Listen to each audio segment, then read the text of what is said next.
திருப்பாவை பாசுரம் 14.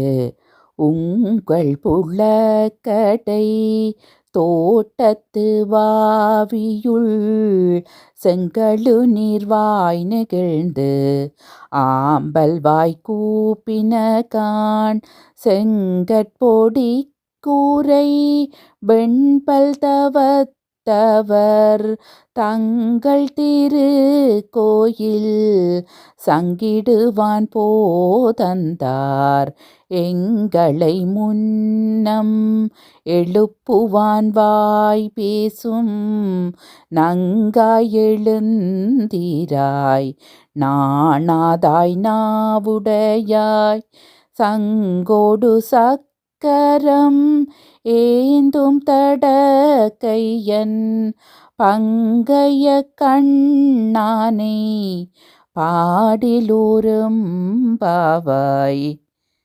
பொருள்: எங்களை முன்னதாகவே வந்து எழுப்புவேன் என்று வீரம் பேசிய பெண்ணே, கொடுத்த வாக்கை மறந்ததற்காக வெட்கப்படாதவளே, உங்கள் வீட்டின் பின் வாசலிலுள்ள தோட்டத்து தடாகத்தில் செங்கழுநீர் மலர்கள் மலர்ந்து விட்டன. ஆம்பல் மலர்கள் தலை கவிழ்ந்தன.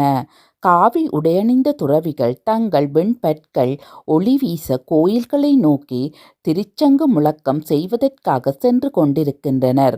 ஆனால் பெண்ணே, சங்கும் சக்கரமும் ஏந்திய பலமான கரங்களை உடையவனும் தாமரை போன்ற விரிந்த கண்களை உடையவனுமான கண்ணனை பாட இன்னும் நீ எழாமல் இருக்கின்றாயே. விளக்கம்: கொடுத்த வாக்கை தவற விடவே கூடாது. வாக்கு கொடுப்பது மிக எளிது. அதை காப்பாற்ற முடியுமா என தெரிந்து பேச வேண்டும். வாக்கு கொடுத்துவிட்டு பிறரை ஏமாற்றுபவர்கள் கொஞ்சம் கூட வெட்கமின்றி திரிகின்றார்களே என் ஆண்டாள் வருந்துகின்றாள்.